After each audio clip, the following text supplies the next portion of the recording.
Hi everyone, welcome back to another episode of the Canary Room. Is it episode 12? I'm not sure. It might be. Well, listen, whatever episode it is, it's an action-packed one for you. It's the transition period, actually, now between the end of the breeding season and the molt. And, of course, during the molt, we do a little bit of show training as well. So we will have a look today at some of our fifes. We've singled off a number of fifes to have a look at. We've got a couple in show cages that we'll have a look at a little bit later on. We will also have a look with the Red Pole Diaries at the what has been a very successful year for breeding Red Poles, which is great. And we'll also have a look in the Norwich Notebook as well at some of this year's young Norwich Canaries. So, lots in store. You may notice I'm sporting something a little bit stylish. And my massive thanks to John Barron, thanks mate, for this wonderful Irish Fancy Canary Society polo shirt, available for the fuller figured man, and lots of different size men and women from the Irish Fancy Canary Society. It's a belter, and if you haven't checked the episode out with John, that's also a belter. I'll put a link somewhere around, probably in the description, to that particular episode with John. So listen everyone, you know what to do. Grab yourself a cuppa, sit back and enjoy the show. So talked about this as being very much a transition time. We have still got young in the nest, which is unusual for me for sort of the end of July. I'm normally well done. We have still got a few young in the nest, and we've got a couple of chicks that just chipped out yesterday. Now, the reason that they chipped out yesterday was because the hen bird that I've got, she's on a green ring, so it'll probably be her last breeding season with me. I like the quality of what she's bred. She'd, she'd gone down again. The eggs were full. I thought, well, I'll see.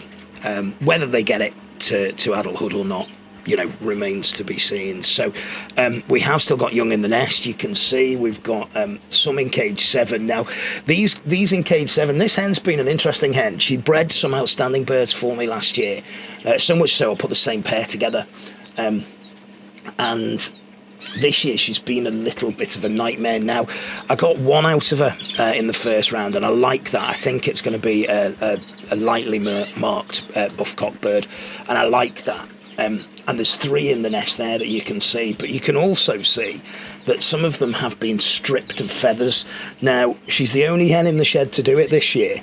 I put a second pan in, I put lots of material in, not that I wanted to go to nest again, but I noticed she was starting to pluck and looking like she wanted to go down, so I've put those nests in, that extra pan in, basically just to try and distract her. Behind me here in cage 10, this is it's a really interesting story, this, because it's almost like a saddle-backed yellow hen. It's actually the young hen from the hen we've just seen, and she has she's sort of been a bit of a pain in the backside, to be honest, which is unusual because the mum is normally, although this year she hasn't been, normally quite a good hen and has fed well for me. This hen here, not really fed that well, and you'll notice I've got the pan dropped. What I had done is I'd left the cockbird in with her, which is not something that I normally do, but on this occasion I will do it obviously if I'm just running pairs, but that was a trio. So I've left the cockbird in, got some shots of him now, feeding the young. There's 3 in there. I think a couple of variegateds, and it looks like one's just starting to feather up. It looks like it's got a cheek mark on it, so that'll be a 10%. And then below is another hen. This again is another hen bred the same way, so it's one of 3 sisters. She's got 3 young in the nest, 2 of her own and 1 from another heavily variegated buff hen. And then we've got in cage 17 next to her, we've got the green yellow hen. Now, she was with the buff cock. Both were feeding and then seemed to go off, so I took the cock away. She is still feeding. We see catch her on film here feeding, but don't know, got a couple of 4 young in there actually. 2 are hers, 2 darks are hers, and then there's 2 light birds which belong to another one of the daughters of the head-marked yellow hen. So Coming towards the end, we'll end up with 50 odd fifes, I think, which is not a bad, not a bad yield. I did talk at the beginning of the show about it being a transition period, so I've moved a couple of things out of the room now. I've got my shelf up. Shelf fits 3 cages on it, 3 show cages on it. And really, it's time to sort of start having a little look at some of the birds. Now, I have singled some of the birds off. I've done that for a number of reasons. Some of them, I like, and I think, right, well, let's not run the risk of them having feathers plucked in flight cages. And some is just to have another little look at. So at the moment, this is still it's a cross, actually. It's a hybrid between a breeding wall and a show wall. When it becomes a full show wall, what I will do is put the top hat drinkers on the cages just to get the birds used to dipping their heads through. But there's 1 or 2 birds that I really like in here. Strong clears, which is good. It's a very competitive section, the clears. So some nice clears. There's some nice 10% birds, and there's some really nice variegators as well coming through, which I'm really pleased about. There are some nice cinnamons. There's a cinnamon that's still in the flights, actually, that's caught my eye. We've got a nice little fawn, a couple of nice little allied to whites. So whilst the show team won't be huge in numbers, it will cover a number of colours. There is a little green yellow hen from the first round, which I like the look of. As I say, I've got another green in the nest, and there's another 2 greens which are being fed, so hopefully they'll all rear successfully. That green hen's feeding them now, just out of shot again. So fife-wise, not a bad little return. And what I have done as well with the fifes is I've sort of singled off 5 cockbirds, 5 over-year cockbirds, which and there may well be a couple more in that mix, which I think will be under consideration for retaining for next year. I want to try and keep progressing. I want to keep moving the birds forward. So that's pretty much where we're at this moment in time, at least with our fifes. Well, I tell you what, let's have a look. Where should we go next? Let's go to the Redpoll Diaries.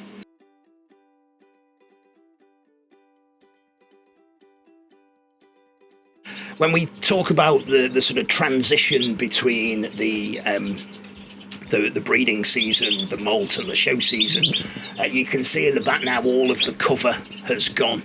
Now in the Redpoll Diaries, we've got in this sort of flight cage here, we've got the majority of the over-year Redpolls.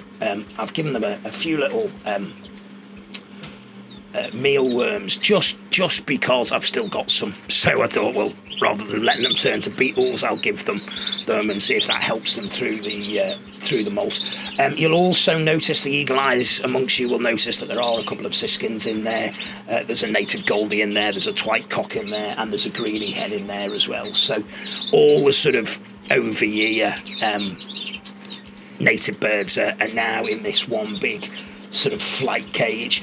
In the bottom flight cage are all our young Redpolls, and I am, I'm absolutely indebted. And we talk a lot about people in the fancy who do an awful lot, and Shane Evans from Direct Bird Products is one of those guys who does an awful lot. Shane this year put me onto his Redpoll mix, and it is the only thing I've changed with my Redpolls. And last year, you remember, not a great season. This year, I've had a fantastic season. The only thing I've changed is the Redpoll mix. Now, I'm not saying singly that, because obviously there's different birds in the room as well, but I think I'm going to put it down to the fact that it's had a real positive impact. We have a little look here. I've just put a couple in a show cage just to have a closer look at. Now, these are babies still, so these aren't first round, these are second round actually. So there's a pied here to start with, which is quite an interesting. It's quite a dark pied, which I quite like. I'm sort of becoming more fond of the darker pieds than the lighter pieds, although I mind the light pied. And then we've got a normal. Now the normal is one that bred out of a really nice pair from Alan Horey. It's the only chick I got out of the pair actually, and I thought that the hen got a foot trapped in the cage, and I thought she was going to lose a foot, but she hasn't. So another year for them next year, I think. She was an unflighted hen, so she's done an okay job. I've got a young offer at least. And then the cobalts, really, the cobalts and one of the pairs of pieds have been the real success story. One of the pairs of pieds off Kenny Masterman, the cobalts, the hen got off Alan, and the cock are bred off birds I'd had off Alan a few years back. They're really the success story. There's a number of cobalts in the flight. I've got a couple in the show cage here just to have a look at. And I think one of the things that impressed me actually with the birds, particularly the ones from Al, was just how steady they were. They'd never been in a show cage before, and they were just like, yeah, okay, we'll just sit here and look at us. And I thought that was, that sort of boded well. My hope this year is to try and show some of the native British finches. Hopefully, when I see what the sort of mutations and what the normal molts out like, to see whether I've got anything that's show worthy. And one of the other things, and this is, I think it's a pretty bird. It's an agate. I think it's a pretty little bird. I like it. It's not showing any real type at the moment, but it's still a young bird. So let's wait and see how that molts out. So that's our redpoll diaries, really. There is one redpoll chick still in the nest now. I have to say, and I don't want to jinx it, the cobalts have done a really good job. There was a little pied chick that had hatched in here, and it had been turfed out by its dad, and I'd seen it on the floor, and I'd put it back in, and then the dad turfed it out again.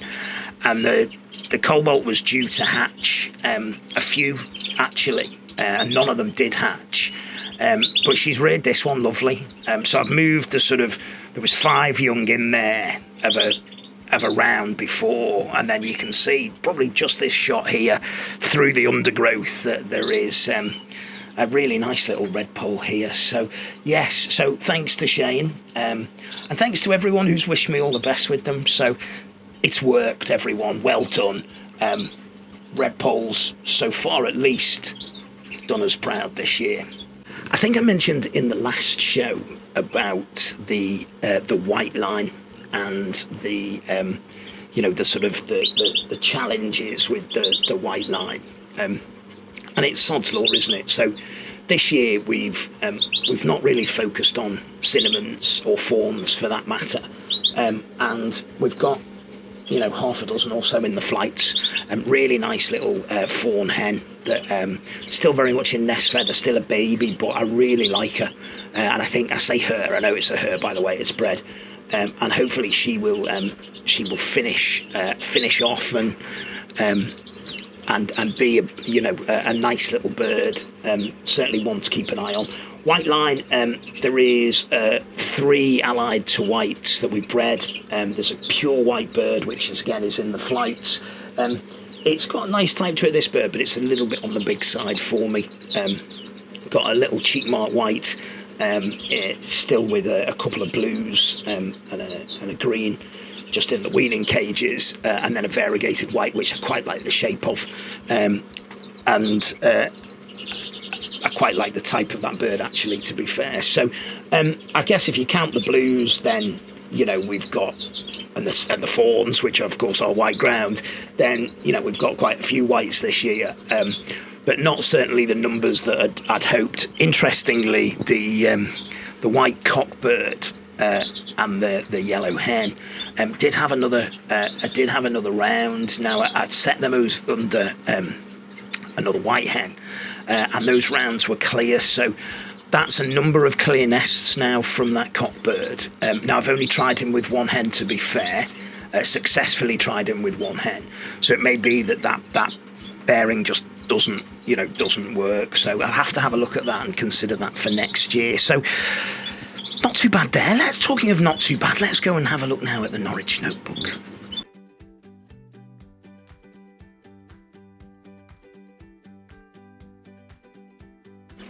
I split the Norwich actually on the 1st of July.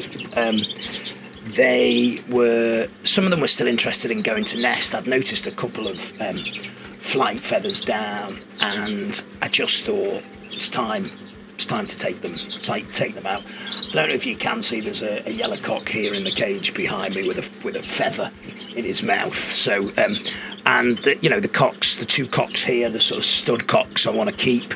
A yellow cock here and then a buff cock in the next cage, both from Keith. They have been belting out songs still, so they're still fit. They are molting, you can see that.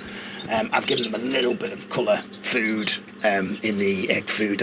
No intention of showing them or any of the flighted birds for that matter. Really just want to show the birds that I've bred.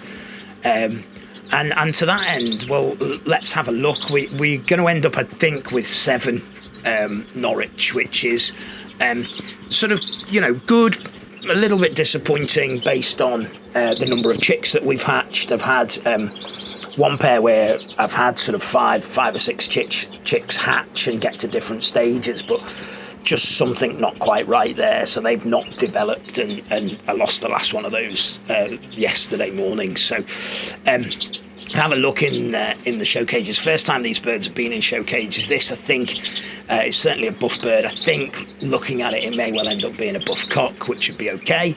And then we've got it took me a while to get it up on the purchase, but it looks well. It's taking colour nicely. I'm not sure this year how the colour food is going to take, to be fair. So we'll see. It's lessons and learning all the time. And I've got a white here, and it's one of 3 white ground birds I've bred. There's a couple of variegateds, and there is a pure white as well. So pure white's only just been sort of weaned. So we'll see how they get on. But for the Norwich this year, for me, it's it's another year sort of learning and studying them, setting them, getting them into condition, getting them breeding. We're getting them breeding now. We're getting young, which is good. Fingers crossed we'll keep those young through the molt. Fingers crossed we'll keep a large proportion of the adults through the molt. The hens are in one of the flight cages now, so they've got a little bit of space to sort of flex around. So hopefully, all being well, next year will be. We've got a few young hens in there, so hopefully they'll be breeding hens again for next year. And hopefully these cocks will go, and then we'll replace a couple with some of the young that we bred as well, and we will start to lay the foundation of a Norwich line. At least that's the plan. And speaking of plans, well, let's talk sort of the plans for the coming weeks and months. So this is going to be the last show for a few weeks. We're going on our summer holidays, so you enjoy your holidays if you're going away. If you are, be safe, enjoy them. We will come back probably late August, early September with a few shows. We've got a couple of on the roads lined up, so we'll be back out seeing people, various different locations across the UK. We will be going international as well. I'm over in, all being well, in Toronto in Canada in September. I will be in Belgium in October, and I will be in Germany in November, as well as sort of being England, Scotland and Wales throughout the rest of September, October, November. So plenty of stuff to come on the show moving forward. We will, of course, talk at a later date about the plans for next year. We'll have a look at the show team. We'll have a look at the molt. One thing while I'm on with the show team, and it's a real bugbear of mine. So mentioned earlier on, got the sort of cages staged up there now. The show cages staged up. And one of the things, when you're preparing your show cages, please make sure you've got your perches in the right position. I am seeing on Facebook a number of, relatively well-known breeders using 6 spars apart on the show cages. You could speculate, and it's not my position to do so, you could speculate why the people are using 6 spars apart on a 5 show cage. You could suggest that it's because it makes the birds look smaller. but all you have to do is count the spars. There should be 5 spars between the perches on a 5 show cage, so no excuse for doing it in your training cages. Your training cages should replicate your show cages. Anyway, off my soapbox now for that. Listen, everyone, it's been a pleasure. If you haven't subscribed to the channel, please do hit the subscribe, hit the like button. Until we meet again very, very soon, end of the summer, take care.